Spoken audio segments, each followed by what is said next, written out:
and reflected on the positives and negatives of an international agency as opposed to, say, national or local PR corporations. This topic really made me realize how many options businesses and organizations actually really have when choosing an agency to work with.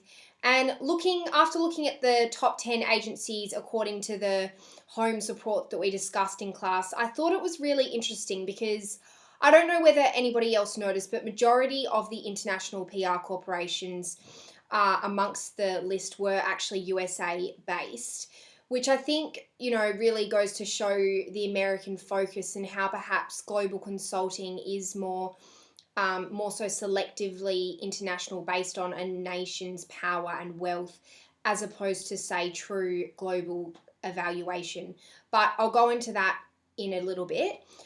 So as a side note, it was the American-based company Elderman, I think that's the way you pronounce it, that came out on top within the Holmes top 10 agencies, where they were sitting on a whopping 874,968,000 fee. Wow, I've said that wrong.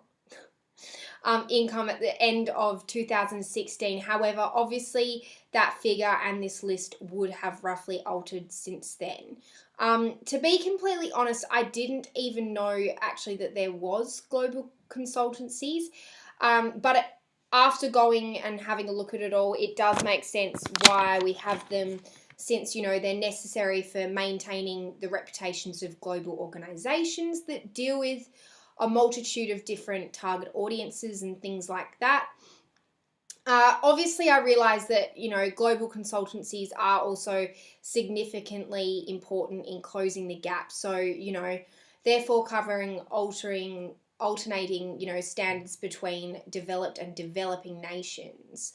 Having said this, I think we've still got a long way to go in terms of closing the gap because, as I said before, there's this ongoing problem of a continued focus on the West and obviously in specific, the US, which makes the expansion of businesses and economic decisions primarily based on just the select few wealthy nations, which, therefore means it really isn't performing as a global corporation.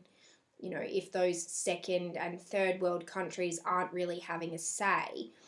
The expansion of global consulting is primarily driven by business and economic decisions rather than, the richness of culture, which means there is really no fair competition between all cooperation, not competition, between all countries, and therefore no blend of true international opinions. Lastly, this isn't just a prominent problem in terms of PR. The issue of closing the gap is probably one of the leading goals governments and the United Nations are working towards to achieve.